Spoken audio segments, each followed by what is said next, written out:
Hi Dama, very good morning. So today we are going to see next topic in a light lesson. ஓகேவா so last class வரைக்கும் concave மிரரை பற்றின ஒரு டிஸ்கஷனில் நம்ம இருந்தோம். So இன்றைக்கி topic வந்து என்ன அப்படின்னா கான்வெக்ஸ் மிரர். ஸோ அந்த கான்வெக்ஸ் மிரருக்கான இமேஜ் தான் இப்போ நீ பார்த்துட்ருக்கிறது. ஓகே, ஒரு ரொம்ப ஒரு சிம்பிளான மிரர்.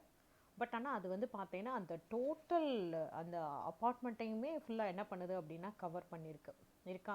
ஸோ வந்து பார்த்தீங்கன்னா ஒரு சின்ன மிரரை யூஸ் பண்ணி மேக்ஸிமம் ஸ்பேஸை வந்து நம்மளால் கவர் பண்ண முடியுமா அப்படின்னு பார்த்தோம்னா அது இந்த மிரரில் தான் முடியும். ஓகே, ஸோ பெரிய பெரிய ஷாப்பில் மால்லெல்லாம் நம்ம என்ன பண்ணுவோம் அப்படின்னா இந்த மாதிரியான மிரர்ஸ் நம்ம பார்ப்போம். ஸோ இது போக நம்மளுடைய வெஹிக்கிள்லையுமே வந்து பார்த்தீங்கன்னா ரியர் வியூ மிரராக நம்ம இதை யூஸ் பண்ணிக்கிட்டு இருக்கோம். ஓகேவா,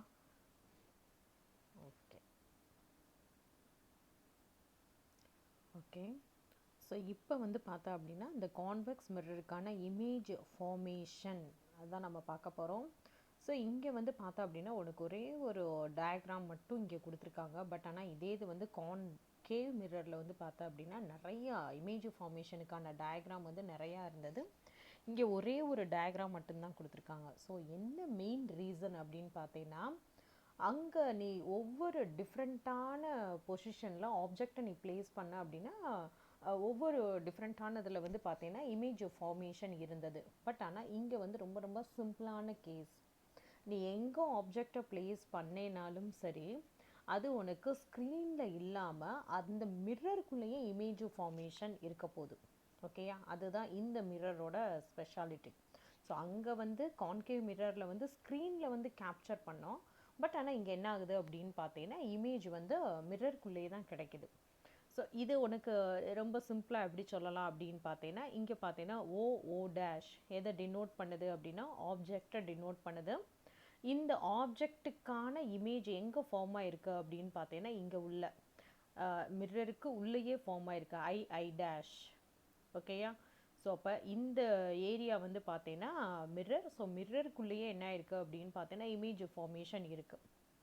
ஓகேயா, இது கான்வெக்ஸ் மிரர் அப்படின்றத எப்படி நம்ம ஈஸியாக ஐடென்டிஃபை பண்ணலாம் அப்படின்னா இங்கே ரெஃப்ளெக்டிங் சர்ஃபேஸ் வந்து பார்த்தீங்கன்னா அவுட்வர்ட்ஸ், ரெஃப்ளெக்டிங் சர்ஃபேஸ் வந்து பார்த்தீங்கன்னா அவுட்டர் சைடில் இருக்கும். ஸோ உனக்கு இங்கே வந்து பார்த்தீங்கன்னா அதோட இன்னர் சைடில் என்ன பண்ணியிருக்கிறாங்க அப்படின்னு பார்த்தீங்கன்னா அந்த கோட்டிங் அப்ளை பண்ணியிருக்காங்க. அந்த கோட்டிங் அப்ளை பண்ணியிருக்கிறத தான் இங்கே நமக்கு வந்து என்ன பண்ணியிருக்கிறாங்க அப்படின்னா குட்டி குட்டியாக லைன்ஸ் போட்டு அதை டினோட் பண்ணியிருக்காங்க. ஓகேயா, ஓகே. ஸோ அப்போ இது உனக்கு ரொம்ப ரொம்ப சிம்பிளான கான்செப்ட், டக்குன்னு உனக்கு வந்து பார்த்தீங்கன்னா முடிஞ்ச மாதிரி இருக்கும். ஓகே, ஸோ இங்கே வந்து ரே ஃபார்மேஷனுக்கு ரெண்டு ரே மட்டும்தான் கன்சிடர் பண்ணுறோம். அந்த ரெண்டு ரே என்னன்றதை அவங்களே டினோட் பண்ணியிருக்காங்க பாரு. ஃபஸ்ட்டு ரே என்ன சொல்கிறாங்க பார்த்தா அப்படின்னா a ray that is a parallel to the principal axis, அது ஒரு ரே. தென் செகண்ட் ரே வந்து பார்த்தீங்கன்னா ray that appears to pass through the centre of curvature. ரெண்டு ரே தான். ஸோ ஃபஸ்ட்டு ரே வந்து பார்த்தீங்கன்னா என்ன அப்படின்னா பிரின்சிபல் ஆக்சஸ்க்கு பேரலாக வரக்கூடிய ஒரு ரே. ஸோ இதை உனக்கு என்ன பண்ணுறேன் அப்படின்னா இந்த கலரில் டினோட் பண்ணுறேன். ஸோ ஃபஸ்ட்டு ஒன் அப்படின்னு பார்த்தீங்கன்னா பிரின்சிபல் ஆக்சஸ்க்கு பேரலாக வரக்கூடிய ரே, இது ஒன்று. தென் செகண்ட் ஒன் வந்து எதை சொல்கிறாங்க அப்படின்னா இந்த ரே இந்த போது பார்த்தியா. ஸோ இங்கே போகக்கூடிய இந்த ரே அந்த சென்டர் ஆஃப் கர்வேச்சர் வழியாக போகக்கூடிய செகண்ட் ரே, இந்த ரெண்டு ரேயை மட்டும்தான் நம்ம இங்கே கன்சிடர் பண்ணுறோம். ஸோ அப்போ இதுக்கான இமேஜ் அப்படின்றது நமக்கு மிரரோட இன்னர் சைட்லேயே வந்து பார்த்தீங்கன்னா கிளியராக கிடச்சிருது. ஓகேயா, ஸோ நீ ஆப்ஜெக்டை எங்கே ப்ளேஸ் பண்ணுறியோ ஆப்ஜெக்டை தள்ளி ப்ளேஸ் பண்ண அப்படின்னா அதுக்கேற்ற போல் இமேஜ் கிடைக்கும். ஆப்ஜெக்டை மிரருக்கு நியர்பை நீ கொண்டு வர அந்த இமேஜோட சைஸ் வந்து நமக்கு என்ன ஆகிட்டுருக்கு அப்படின்னு பார்த்தீங்கன்னா இன்க்ரீஸ் ஆகிட்டே இருக்கும். ஓகேயா, ஸோ இது ரிலேட்டடாக ஒரு short video.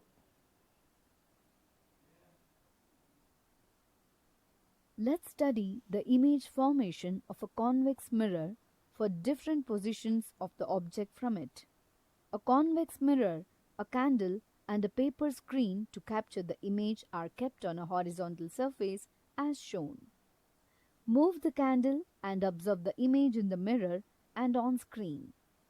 We can see that the image is not formed on the screen, thus it is a virtual image. Okay, so இப்போ இங்கே நம்ம என்ன பண்ணுறோம் அப்படின்னா ஆப்ஜெக்டை ப்ளேஸ் பண்ணிட்டோம், ஸ்க்ரீனும் இருக்குது மிரரும் இருக்குது. நீ என்னதான் ஸ்க்ரீனை நீ எங்கே அட்ஜஸ்ட் பண்ணினாலும் சரி, இல்லை ஆப்ஜெக்டை எங்கே நீ அட்ஜஸ்ட் பண்ணி கொண்டு வந்தேனாலும் சரி, ஸ்க்ரீனில் எந்த ஒரு இமேஜுமே ஃபார்ம் ஆகலை. ஸோ அப்போ இமேஜ் நமக்கு எங்கே தான் ஃபார்ம் ஆகுது அப்படின்னு பார்த்தீங்கன்னா, அந்த இன்னர் சைட் ஆஃப் தி மிரருக்குள்ளே தான் இமேஜ் ஃபார்மேஷன் இருக்குது. The image of the candle is formed in the convex mirror. It is smaller in size and it is erect. Now, move the candle far away from the mirror and observe. We can see that the image is not formed on the screen. The image is virtual, smaller in size, and erect.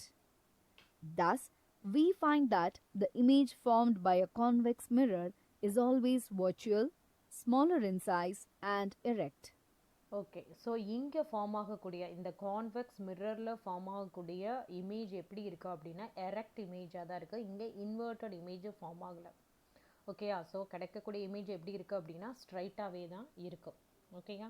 So இதை கொஞ்சம் மைண்டில் வச்சுக்கோ. Convex மிரரில் கிடைக்கக்கூடிய images எல்லாமே எப்படி இருக்கும் அப்படின்னா erect இமேஜாக தான் இருக்கும். ஓகேவா? ஸோ நெக்ஸ்ட் ஒன் வந்து பார்த்தா அப்படின்னா இதுக்கான யூசஸ் என்ன அப்படின்றத டிஸ்கஸ் பண்ண போகிறோம். Okay, uses of convex mirror. So மெயினாக எங்கே யூஸ் பண்ணுறோன்னு பாரு. Convex mirrors are used as rear view mirrors in vehiclesல மெயினாக யூஸ் பண்ணுறோம். It always forms a virtual erect small sized image of the object.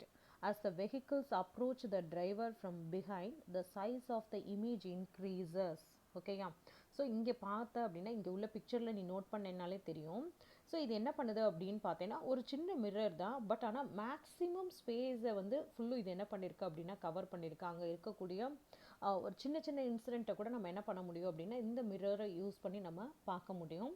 So நமக்கு நம்மளுடைய வெஹிக்கிள்ஸுக்கு நியர்பை வேறு ஒரு வெஹிக்கிள் வருது அப்படின்னு சொல்லக்கூடிய டைமில் அது எந்த அளவுக்கு நமக்கு நியர்பை வருதோ வர வர அதோட சைஸ் வந்து நமக்கு என்ன ஆகிட்டே இருக்கும் அப்படின்னு பார்த்தீங்கன்னா என்லார்ஜ் ஆகிட்டே இருக்கும். அதோட சைஸ் வந்து பார்த்தீங்கன்னா இன்க்ரீஸ் ஆகிட்டே இருக்குது.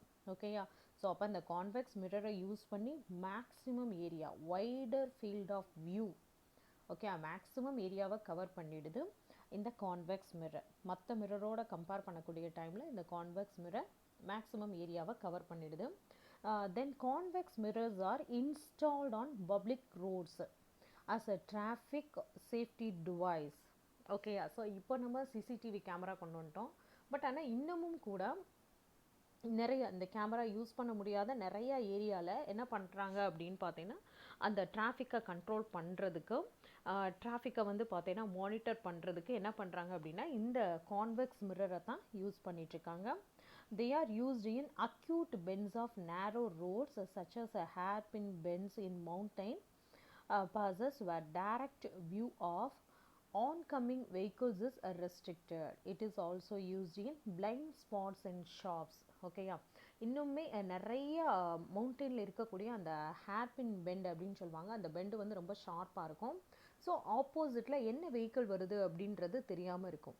ஸோ அப்படிப்பட்ட பிளேஸில் இந்த கான்வெக்ஸ் மிரரை பிளேஸ் பண்ணக்கூடிய டைமில் ரெண்டு சைடில் இருந்து வரக்கூடிய வெஹிக்கிள்ஸ் அந்த டிரைவர்ஸ் வந்து ஈஸியாக நோட் பண்ணுறதுக்கு வசதியாக இந்த மிரரை வந்து பார்த்தீங்கன்னா அந்த இடத்துல கொண்டு வந்திருப்பாங்க. ஸோ இது என்ன பண்ணுது அப்படின்னா நிறைய ஆக்சிடெண்ட்டை அவாய்ட் பண்ணுறதுக்கு இந்த மிரர் வந்து யூஸ்ஃபுல்லாக இருக்குது.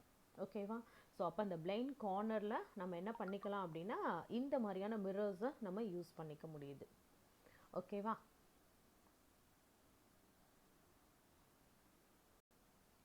Next one is speed of light. ஓகேயா?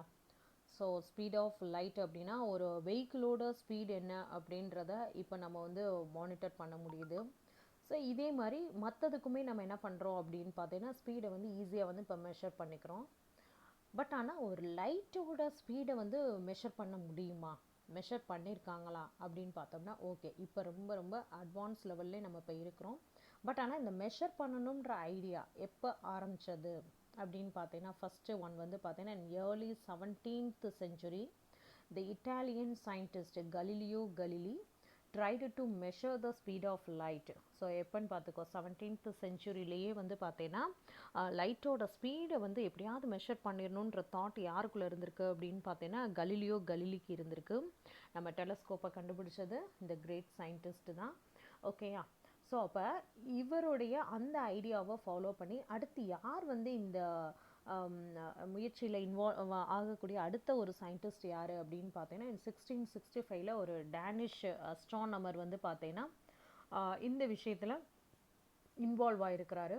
பட் ஆனால் இந்த ஸ்பீட் ஆஃப் லைட்டை வந்து மெஷர் பண்ணுறதுக்கு அவர் வந்து என்ன மாதிரியான மெத்தடை ஃபாலோ பண்ணியிருக்கிறாருன்னு பாரு.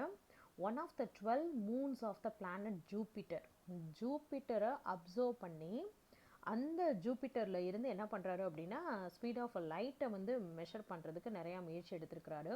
ஸோ அப்படி மெஷர் பண்ணக்கூடிய டைமில் இவருக்கு வந்து பார்த்தீங்கன்னா அந்த ஸ்பீட் ஆஃப் லைட் வேல்யூ எவ்வளோ கிடச்சிருக்குன்னு பாரு. 2,20,000 கிலோமீட்டர் பெர் செகண்டு. ஸோ ஒரு செகண்டில் லைட் வந்து எவ்வளோ டிஸ்டன்ஸ் வந்து ட்ராவல் பண்ணுது அப்படின்னு இவர் கால்குலேட் பண்ணியிருக்கிறாரு அப்படின்னு பார்த்தீங்கன்னா 2,20,000 கிலோமீட்டர். ஓகேயா. தென் அடுத்து இன் 1849 அடுத்து யார் வரா அப்படின்னு பார்த்தீங்கன்னா the first land based estimate was made by Armand Fizeau.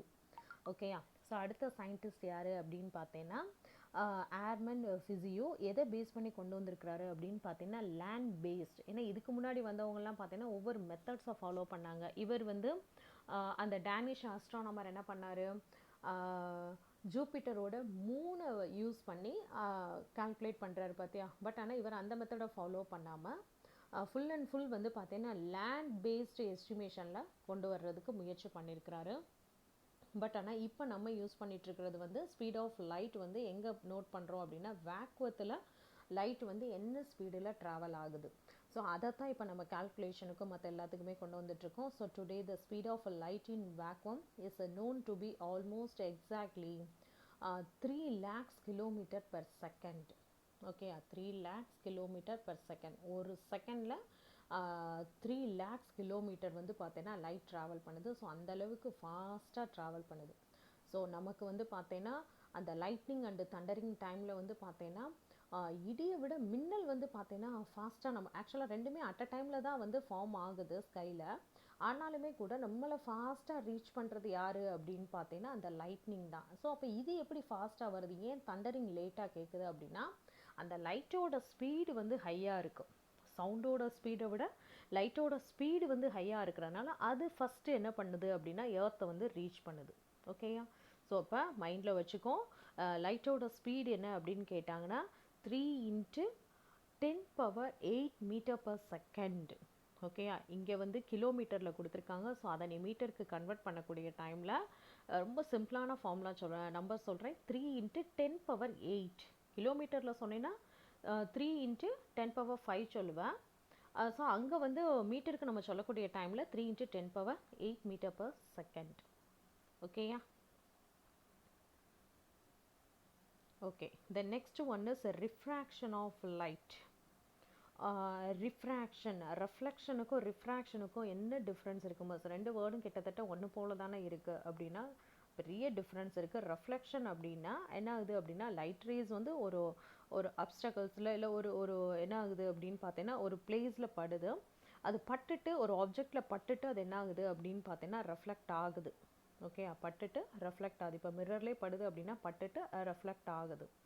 அப்போ ரிஃப்ராக்ஷன்றது என்ன அப்படின்னா உனக்கு என்ன ஆகுது அப்படின்னா ரெஃப்ளெக்ட் ஆகாமல் அந்த இடத்துல லைட் ரேஸ் என்ன ஆகுது அப்படின்னா பெண்ட் ஆகுது. ஓகே, ஃப்ராக்ஷன் எப்போ சொல்லுவோம், ஃப்ராக்சர் ஆகிருக்கு இப்போ சொல்கிறோம் பார்த்தியா, போன்லாம் ஃப்ராக்சர் ஆகிருக்கு அப்படின்னு சொல்கிறோம்ல. அப்போ ஃப்ராக்ஷன்னா என்ன மீனிங், அங்கே ஸ்ட்ரைட்டாக இருக்க வேண்டிய போன் வந்து பார்த்தீங்கன்னா பெண்டாக இருக்கும்.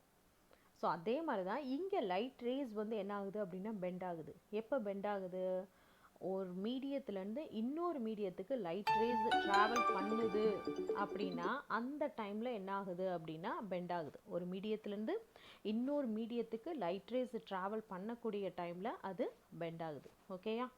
ஸோ இதை மைண்டில் வச்சுக்கோ. ஸோ ரிஃப்ராக்ஷன் ஆஃப் லைட்டுக்கு என்ன எக்ஸ்ப்ளனேஷன் கொடுக்குறாங்கன்னு பாரு. The bending of light rays when they pass obliquely from one medium to another medium is called refraction of light. ஒரு மீடியத்திலேருந்து இன்னொரு மீடியத்துக்கு லைட் ரேஸ் ட்ராவல் பண்ணக்கூடிய டைமில் அது பெண்ட் ஆகுது. ஓகேவா. ஸோ அப்போ இதை சொல்லிகிட்டே இருக்கிறேன். ஸோ இது ரிலேட்டடாக ஒரு சின்ன வீடியோ மட்டும் பார்த்துட்டு வந்துடும்.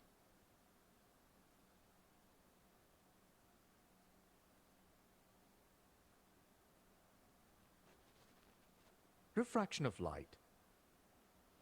Have you observed the path of light when it enters from one medium to another in daily life? Does it move along straight line path or changes its direction? Let us observe some of our day-to-day experience. Okay, so இங்கே நீ note பண்ணுறது வந்து பார்த்தேன்னா light race வந்து travel ஆகிட்டுருக்கு. இடையில எந்த ஒரு அப்டகல்ஸுமே இல்லை, இருக்கிறது எல்லாமே ஏர் மீடியத்தில் தான் லைட் ரேஸ் ட்ராவல் பண்ணுது அப்படின்னா ஆட்டோமேட்டிக்காக அது என்ன பண்ணியிருக்கோம் அப்படின்னா ஸ்ட்ரைட் லைனில் ட்ராவல் பண்ணியிருக்கணும். ஓகே, பட் ஆனால் இங்கே ஸ்ட்ரைட் லைனில் ட்ராவல் பண்ணலை. ஸோ ரெண்டு இடத்துல வந்து பார்த்தேன்னா பெண்ட் ஆகுது. ஓகேயா, எந்தெந்த இடம்னு உனக்கு தெரியும்னு நான் நினைக்கிறேன்.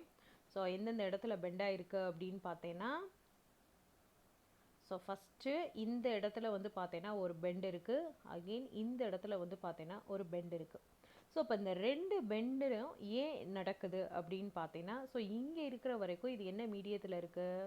ஏர் மீடியத்தில் இருக்குது. ஸோ இது என்ன மீடியம்? Class medium. அப்போ ஏர் மீடியத்தில் இருந்து கிளாஸ் மீடியத்துக்கு ட்ராவல் ஆகக்கூடிய டைமில் லைட் ரேஸில் ஒரு பெண்ட் இருக்கும். அகெயின் கிளாஸ் மீடியத்தில் இருந்து இங்கே ஏர் மீடியத்துக்கு ட்ராவல் ஆகக்கூடிய டைமில் மறுபடியும் ஒரு பெண்டு வந்து பார்த்தீங்கன்னா இருக்கும். ஓகேயா, ஸோ இதுக்கு தான் நம்ம என்ன நேம் பண்ணுறோம் அப்படின்னா ரிஃப்ராக்ஷன் அப்படின்றோம்.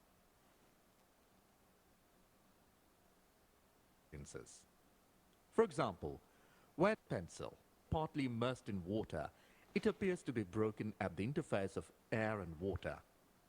A clear pool of water always appears to be shallower than it actually is.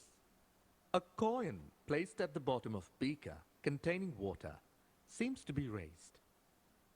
When a thick glass slab is placed over some printed matter, the letters appear raised when viewed through the glass slab. Why does it happen? Okay, இப்போ உனக்கு நிறைய experiment வந்து பார்த்தீங்கன்னா demo கொடுத்தாங்க. இந்த டெமோக்கான reason வந்து என்ன அப்படின்னு கேட்குறாங்க. ஸோ ஃபர்ஸ்ட் ஒன் வந்து என்ன பார்த்தோம்?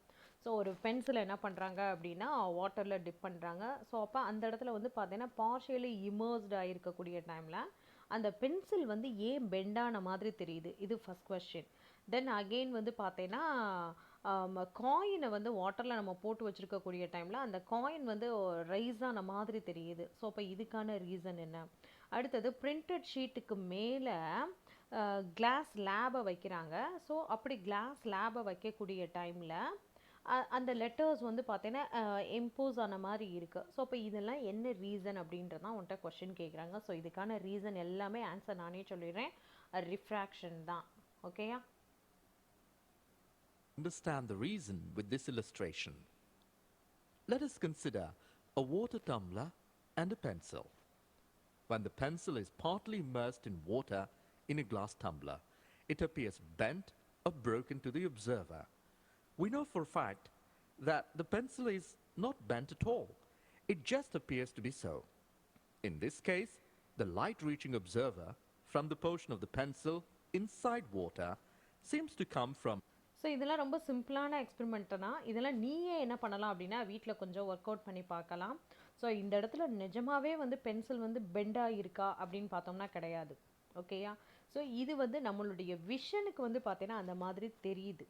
ஓகேயா? A different direction compared to the part above water. This makes the pencil appear to be displaced at the interface. Does the pencil appear to be displaced to the same extent if instead of water we use liquids like kerosene or turpentine? Will the letters appear to raise to the same height if we replace a glass slab with a transparent plastic slab? You will find that the extent of effect is different for different pair of media. These observations indicate that light does not travel in the same direction in all media. Definition. When a light ray travels from one optical medium to another, it suffers a change of direction at the surface of separation of the two media. This is known as refraction. Okay, so light ரேஸில் வந்து பார்த்தீங்கன்னா அந்த bending எப்படி இருக்குது அப்படின்றத கவனிச்சிருப்பேன்.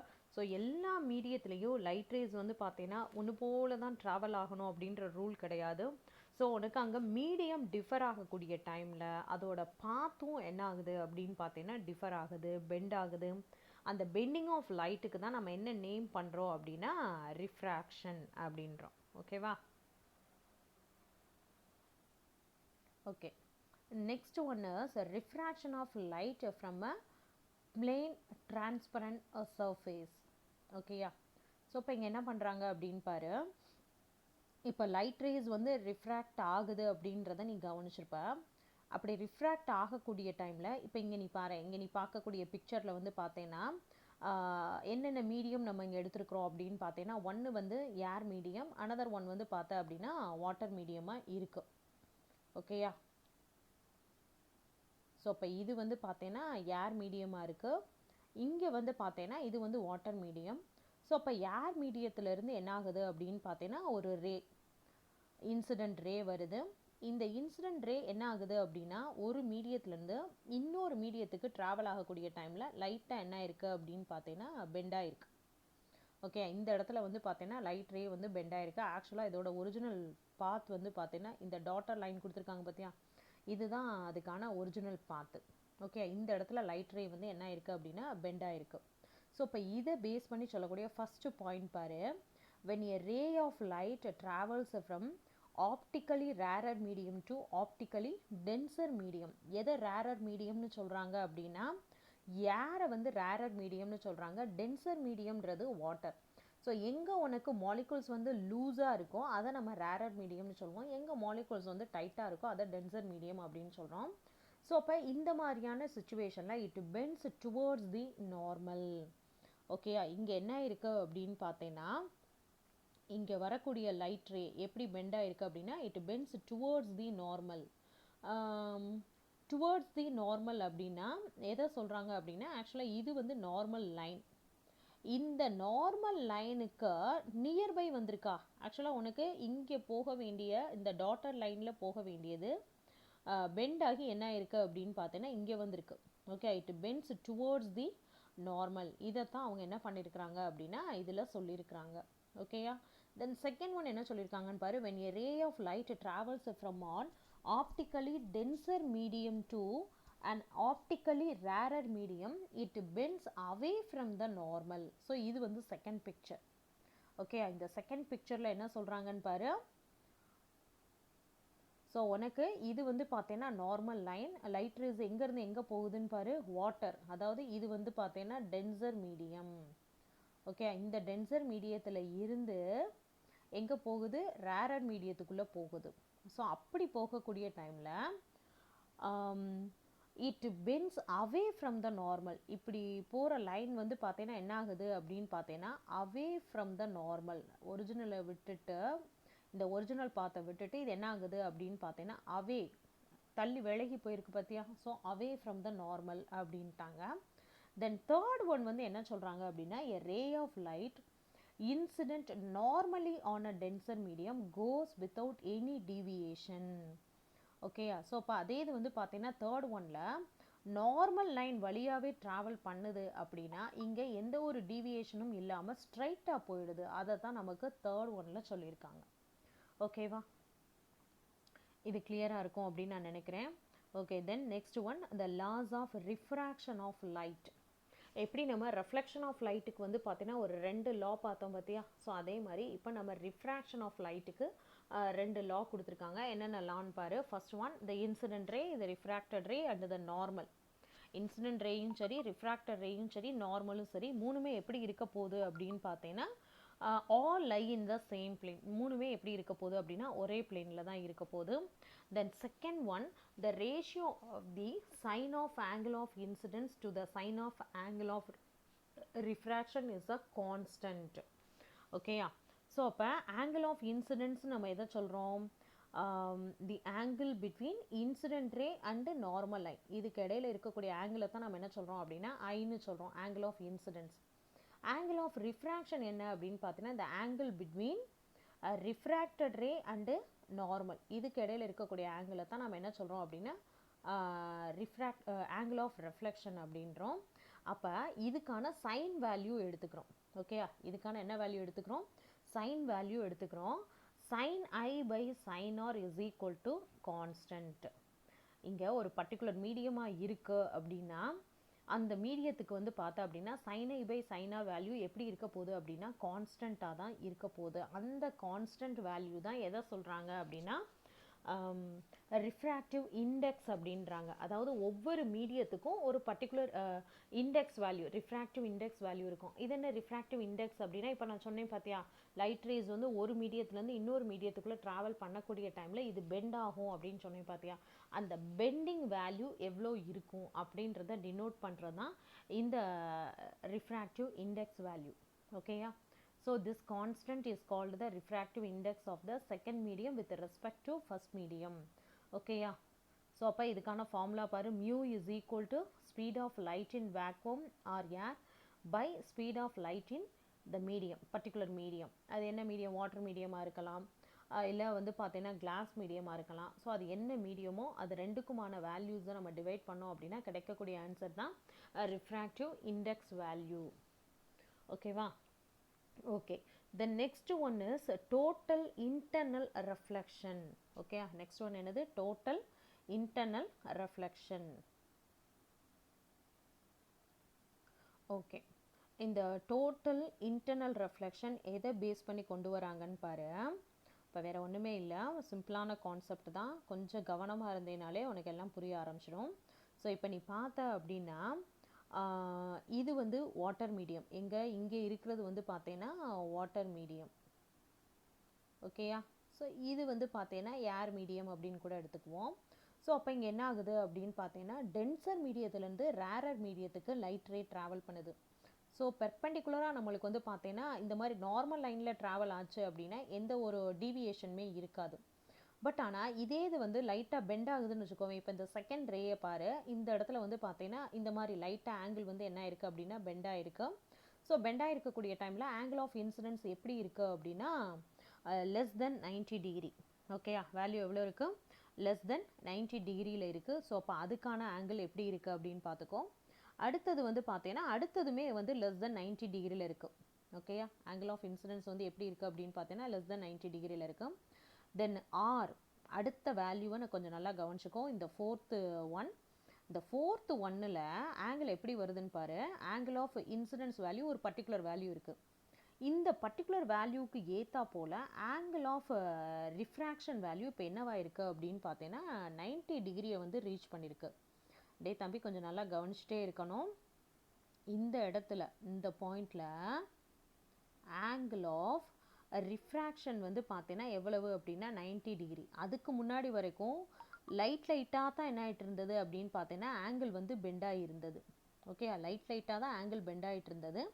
But ஆனால் இப்போ என்ன ஆயிடுச்சு அப்படின்னு பார்த்தீங்கன்னா இந்த பாயிண்டில் இந்த பர்டிகுலர் பாயிண்டில் நீ பார்த்த அப்படின்னா ஆங்கிள் ஆஃப்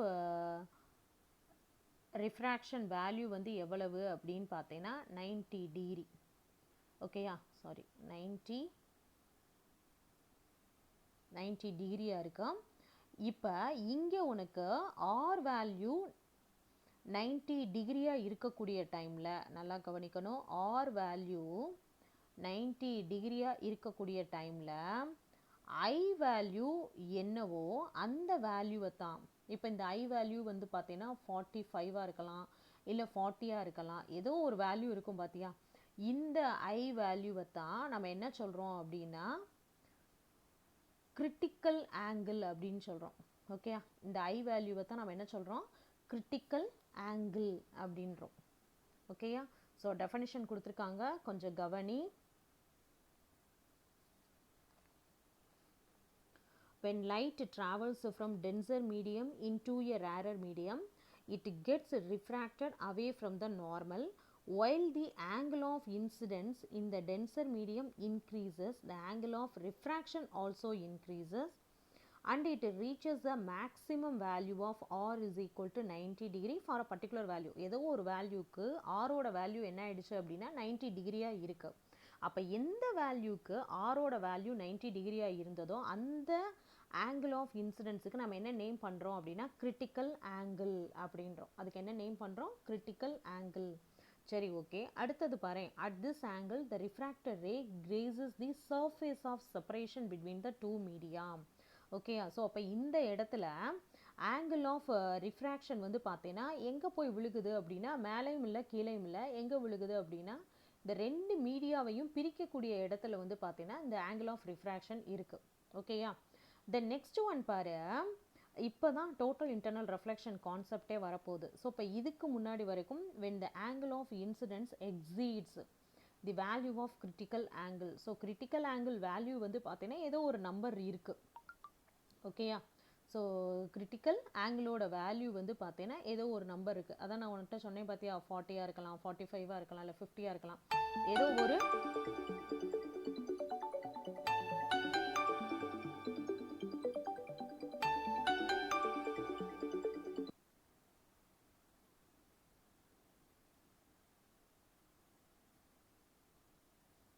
ஓகே. ஸோ இங்கே உனக்கு பார்த்த அப்படின்னு பார்த்தீங்கன்னா ஏதோ ஒரு வேல்யூ இருக்குது, அந்த வேல்யூவை விட இன்க்ரீஸ் ஆகிட்டே இருக்குது. அதாவது கிரிட்டிக்கல் ஆங்கிளோட வேல்யூவை விட இது உனக்கு இன்க்ரீஸ் ஆகிட்டே இருக்குது அப்படின்னா அதுக்கு தான் நம்ம என்ன நேம் பண்ணுறோம் அப்படின்னா டோட்டல் இன்டர்னல் ரெஃப்ளெக்ஷன் அப்படின்றோம். ஓகே, நேம் என்ன பண்ணுறோம்? Total internal reflection. ஓகேயா. ஸோ இந்த கான்செப்டை நல்லா கவனிச்சுக்கோ. when the angle of incidence exceeds the value of critical angle, அதாவது கிரிட்டிக்கல் ஆங்கிள் வேல்யூ வந்து 40 அப்படின்னு எடுத்துக்கிட்டோம்னா அந்த 40யை விட ஹையாக இருக்குது அப்படின்னா அந்த மாதிரியான சுச்சுவேஷனில் லைட் ரேஸ் உனக்கு வந்து பார்த்தீங்கன்னா அந்த இங்கே நீ பார்த்த அப்படின்னா லைட் ரேஸ் ஆங்கிள் ஆஃப் இது என்னது இன்சிடென்ட் ரேயும் சரி ரெஃப்ளெக்டட் ரேயும் சரி உனக்கு என்ன ஆகுது அப்படின்னு பார்த்தீங்கன்னா ஒரே மீடியத்துக்குள்ளேயே வந்துடுது. ஓகே, இன்சிடென்ட் ரேயும் ரெஃப்ளெக்டட் ரேயும் இப்போ என்ன இருக்குன்னு பாரு, ஒரே இதுக்குள்ளேயே வந்திருக்கான். ஸோ இதுக்கு தான் நம்ம என்ன நேம் பண்ணுறோம் அப்படின்னா டோட்டல் இன்டர்னல் ரெஃப்ளெக்ஷன் அப்படின்றோம். நேம் என்ன பண்ணுறோம்? Total internal reflection. ஓகேவா. ஸோ அப்போ உனக்கு இது ஒரு ஐடியா கிடச்சிருக்கும் அப்படின்னு நான் நினைக்கிறேன். இந்த டோட்டல் இன்டர்னல் ரெஃப்ளெக்ஷன் இந்த கான்செப்டை பேஸ் பண்ணி தான் நிறையா விஷயங்கள் இது வந்து பார்த்தீங்கன்னா யூஸ்ஃபுல்லான திங்ஸ் நிறையா இதை பேஸ் பண்ணி தான் நம்ம கொண்டு வந்துட்ருக்கோம். ஓகேவா.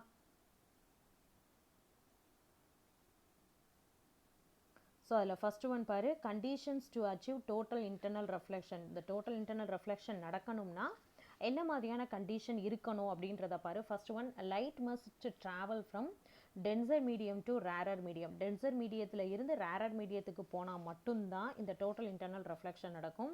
அதே மாதிரி செகண்ட் ஒன் பாரு, angle of incidence inside the denser medium must be greater than that of the critical angle. இப்போ நான் சொன்னேன் பார்த்தியா, உனக்கு வந்து பார்த்தீங்கன்னா கிரிட்டிக்கல் ஆங்கிள் வேல்யூ 40 இருந்தது அப்படின்னா இந்த கிரிட்டிக்கல் ஆங்கிள் வேல்யூவை விட ஆங்கிள் ஆஃப் இன்சிடென்ஸ் வேல்யூ ஜாஸ்தியாக இருந்தால் மட்டும்தான் டோட்டல் இன்டர்னல் ரெஃப்ளெக்ஷன் நடக்கும். சப்போஸ் அந்த 40யை விட கம்மியாக 30ஓ 35ஓ இருக்குது அப்படின்னு வச்சுக்கோவேன், டோட்டல் இன்டர்னல் ரெஃப்ளெக்ஷன் நடக்காது. மிஸ் இந்த டோட்டல் இன்டர்னல் ரெஃப்ளெக்ஷனால் என்ன தான் மிஸ் யூஸு இருக்கு? இம்பார்ட்டன்ட் யூஸ் அப்படின்னு பார்த்தேன்னா ஆப்டிக்கல் ஃபைபர். நிறையா டெலிகம்யூனிகேஷனில் இப்போ நம்ம எதை தான் யூஸ் பண்ணிக்கிட்டு இருக்கோம் அப்படின்னா அந்த ஆப்டிக்கல் ஃபைபர்ஸை தான் யூஸ் பண்ணிகிட்ருக்கோம். அந்த ஆப்டிக்கல் ஃபைபர்ஸோட இந்தளவுக்கு ஒரு ட்ரமாண்டஸ் டெவலப்மெண்ட் அப்படின்றது வந்து பார்த்தீங்கன்னா இந்த கான்செப்டை பேஸ் பண்ணி தான் வந்திருக்கு. ஓகேயா. ஸோ அப்போ இந்த டோட்டல் இன்டர்னல் ரெஃப்ளெக்ஷனை நீ தரோவாக வச்சுக்கணும். அந்த கான்செப்ட் நடக்கணும் அப்படின்னா அதுக்கு வந்து 2 ரூல் சொல்லியிருக்காங்க. அந்த 2 ரூல் தான் இப்போ நம்ம பார்த்துருக்குறோம். ஓகேயா. தென் நெக்ஸ்ட் ஒன், இந்த டோட்டல் இன்டர்னல் ரெஃப்ளெக்ஷன் வந்து பார்த்தீங்கன்னா நேச்சரில் எங்கெங்கெல்லாம் நடக்குது. ஸோ அப்போ அதுக்கு வந்து பார்த்தீங்கன்னா ஒரு 2 பிக்சர் எடுத்துருக்கிறேன். ஸோ அதையும் நம்ம பார்த்துருவோம். ஓகே, இந்த டோட்டல் இன்டர்னல் ரெஃப்ளெக்ஷன் நேச்சரில் என்னென்ன மாதிரியான விஷயங்கள்லாம் இதனால் நடக்குது அப்படின்னு பார்த்தீங்கன்னா இப்போ நீ பார்த்துட்ருக்கக்கூடியது. ஸோ இது வந்து பார்த்தீங்கன்னா எப்போ நடக்கும் அப்படின்னா ஃபஸ்ட்டு பிக்சரில் நீ நோட் பண்ண அப்படின்னா ஒரு டெசர்ட்டில் வந்து பார்த்தீங்கன்னா ஏதோ ஒரு பாண்ட், ஏதோ மழை பெஞ்சு வந்து பார்த்தோன்னா தண்ணி இருக்கிற மாதிரியான ஒரு அப்பியரன்ஸ் இருக்குது. ஆக்சுவலாக அங்கே வந்து பார்த்தீங்கன்னா தண்ணி இல்லை, பட் ஆனால் இருக்கிற மாதிரியான ஒரு அப்பியரன்ஸ். ஸோ இது வந்து ஒரு ஆப்டிக்கல் இல்யூஷன். ஓகே, ஒரு மாயத்தோற்றம். இது நடக்கிறதுக்கு யார் காரணமாக இருக்குது அப்படின்னு பார்த்தீங்கன்னா இந்த டோட்டல் இன்டர்னல் ரெஃப்ளெக்ஷன் தான். அதே மாதிரி இது செகண்ட் பிக்சர் அப்படின்னு பார்த்தீங்கன்னா இது நிறையாவே நம்மளே நோட் பண்ணியிருப்போம். மழையே பெஞ்சிருக்காது, ஆனாலும் கூட வந்து பார்த்தீங்கன்னா நம்ம லாங் டிஸ்டன்ஸு நம்ம ரோட்டில் ட்ராவல் பண்ணிகிட்ருக்கோம் அப்படின்னு பார்த்தீங்கன்னா தூரத்தில் தண்ணி இருக்கிற மாதிரியான ஒரு அப்பியரன்ஸ் இருக்கும். ஸோ அப்போ இதுக்கு என்ன ரீசன் அப்படின்னு பார்த்தோன்னா இதுவும் டோட்டல் இன்டர்னல் ரெஃப்ளெக்ஷன்னால தான் நடக்குது. ஓகேயா. நெக்ஸ்ட் ஒன் வந்து பார்த்தீங்கன்னா ட்விங்க்லிங் ஆஃப் ஸ்டார்ஸ் வந்து ட்விங்கிள் ஆகிற மாதிரி இருக்குது பார்த்தியா. இந்த கான்செப்ட் ஆக்சுவலாக ஒரிஜினலாக வந்து ஸ்டார்ஸ் வந்து ட்விங்கிள் ஆகுறதெல்லாம் கிடையவே கிடையாதுப்பா. ஓகே, நம்மளோட ரைம்ஸ்லாம் பார்த்தீங்கன்னா இந்த ட்விங்க்லிங் ஆஃப் ஸ்டார்ஸை பற்றிலாம் நிறையா நம்ம படிச்சிருப்போம். ஆக்சுவலாக ஒரிஜினல் அப்படின்னு பார்த்தீங்கன்னா ஸ்டார்ஸ் வந்து ட்விங்கிள் ஆகிறதே கிடையாது. ஸோ அப்போ இதுவுமே ஆப்டிக்கல் இல்யூஷன் இந்த டோட்டல் இன்டர்னல் ரெஃப்ளெக்ஷன்னால தான் நடக்குது. லைட் ரேஸ் வந்து ஒரு மீடியத்துலேருந்து இன்னொரு மீடியத்துக்கு, அதாவது டென்சர் மீடியத்துலேருந்து ரேரர் மீடியத்துக்கு ட்ராவல் ஆகக்கூடிய டைமில் வந்து பார்த்தீங்கன்னா இந்த மாதிரியான கான்செப்ட் எல்லாம் நடக்கும். ஓகேயா? ஸோ இதனால தான் பார்த்தீங்கன்னா இந்த மாதிரியான விஷயங்கள் மிரேஜ், மாயத்தோற்றம், ஓகே, காணல் நீர் அப்படின்லாம் கூட சொல்லுவோம். ஸோ அப்போ இதுக்கெல்லாம் ரீசன் இது தான், இந்த டோட்டல் இன்டர்னல் ரெஃப்ளெக்ஷன் கான்செப்ட் தான். ஓகேவா? Okay, next one is optical fibre. இப்போ நான் சொல்லிட்டு இருந்தேன் இந்த டோட்டல் இன்டர்னல் ரெஃப்ளெக்ஷன் கான்செப்டை யூஸ் பண்ணி தான் இந்த ஆப்டிக்கல் ஃபைபர்ஸ் வந்து இருக்குது அப்படின்னு நான் சொன்னேன். அப்போ இது எப்படி நடக்குது அப்படின்னு பார்த்தீங்கன்னா இதுக்கான எக்ஸ்ப்ளனேஷன் இங்கே கொடுக்குறாங்க பாரு.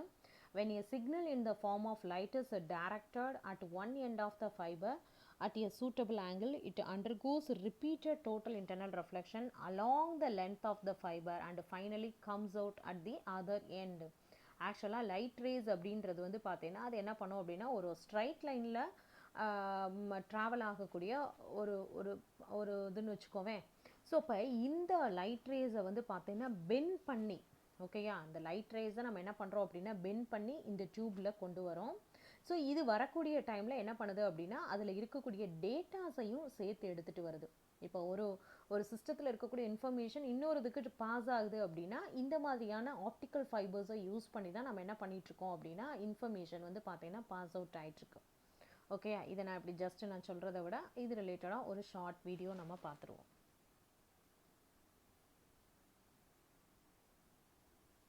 Term is used to refer to the technology where the energy of light is harnessed to transmit data, much like you would use an electric impulse in a copper wire. Since light travels at the speed of 300,000 kilometers per second, fiber optic technology has greatly reduced the time in which information can be sent and received via fiber optic cables. Optical fibers. An optical fiber is a semi-flexible, transparent, and extremely thin strand of pure glass that has the diameter of a human hair. Thousands of these. So இப்போ இதோட diameter அப்படின்றது வந்து பார்த்தீங்கன்னா எதுக்கு ஈக்குவலாக இருக்குது அப்படின்னா that has the diameter of a human hair. So அந்த அளவுக்கு தான் பார்த்தீங்கன்னா இதோட டயமீட்டர் இருக்குது. பட் ஆனால் இவ்வளவு மைன்யூட்டான ஒரு பார்ட்டிக்கல் வந்து பார்த்தீங்கன்னா எவ்வளோ அழகாக இன்ஃபர்மேஷனை கேரி அவுட் பண்ணிட்டு போகுதுன்னு பாரு. Strands are arranged in bundles to make a thicker cable. A fiber optic cable is made up of 5 parts. Strands of glass that are bundled together to make one. So optical fibre அப்படின்னு பார்த்தீங்கன்னா இதில் டோட்டலாக வந்து ஒரு 5 parts இருக்குது அப்படின்னு சொல்கிறாங்க. அந்த 5 பார்ட்ஸ் என்னென்ன அப்படின்றத இப்போ கொஞ்சம் கவனி. Single channel for light to travel called the core. The diameter of the core dictates how much information can travel at once. A protective sheath or coating of silica called cladding, which increases the total internal. So இன்ஃபர்மேஷனை carry out பண்ணிட்டு போகிறது அப்படின்றது உள்ளே இருக்கக்கூடிய அந்த கோரை cover பண்ணி cladding அப்படின்னு சொல்லக்கூடிய ஒரு பார்ட் இருக்குது. reflection of the core and hence prevents data loss. A layer of plastic surrounds the core and cladding to reinforce the fiber core. So அந்த கிளாடிங்க்கு மேலே பார்த்தா அப்படின்னா இன்னொரு பிளாஸ்டிக் லேயர் ஒன்று கவர் பண்ணியிருக்கு. ஸோ இவ்வளோ ப்ரொடெக்ஷன் இதுக்கு தேவையா அப்படின்னா கண்டிப்பாக தேவை தான். ஏன்னா இவ்வளோ ப்ரொடெக்ஷன் நம்ம கொடுக்கக்கூடிய டைமில் தான் உள்ளே இருக்கக்கூடிய டேட்டாஸ், அந்த கோர் வழியாக ட்ராவல் ஆகிட்டு இருக்கக்கூடிய டேட்டாஸ் எதுவுமே வந்து பார்த்தீங்கன்னா லாஸ் ஆகாது. ஓகேவா?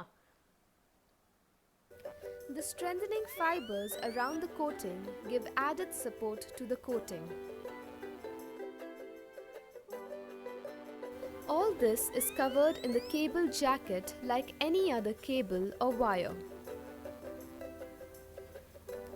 Fiber optic cables exhibit a special property called total internal reflection. This is where the cladding acts like a mirror that continually reflects the light ray along its path. Okay, so இப்போ நீ கவனிச்சிருப்ப total internal reflection எப்படி நடக்குது அப்படின்ட்டு. So இப்போ உனக்கு வெளியில் இருக்கக்கூடிய அந்த கிளாடிங், அதை கவர் பண்ணியிருக்கக்கூடிய கிளாடிங் வந்து ஒரு மிரர் மாதிரி இருக்கக்கூடிய டைமில் அதில் பட்டுட்டு என்ன ஆயிட்டிருக்கு அப்படின்னா லைட் ரேஸ் வந்து பார்த்தீங்கன்னா அதுக்குள்ளேயே ரெஃப்ளெக்ட் ஆகிட்டே இருக்குது. ஓகே, வெளியில் போகாமல் அந்த கோர்க்குள்ளேயே என்ன ஆகிட்டுருக்கு அப்படின்னு பார்த்தீங்கன்னா லைட் ரேஸ் வந்து ரெஃப்ளெக்ட் ஆகிட்டே இருக்குது. இந்த லைட் ரேஸ் இப்போ போகக்கூடிய லைட் ரேஸ் எல்லாம் ஜஸ்ட் லைட் ரேயே அது போகலை. இது எல்லாமே என்ன ஆகிட்டுருக்கு அப்படின்னு பார்த்தீங்கன்னா அந்த டெலிகம்யூனிகேஷனில் இன்ஃபர்மேஷன்ஸாக எடுத்துகிட்டு போகுது. ஓகேயா, அங்கே கொடுக்கக்கூடிய ஒவ்வொரு இன்ஃபர்மேஷன்ஸையும் இது கேரி அவுட் பண்ணிட்டு போயிட்டுருக்கு. even across twists and turns. How does it work?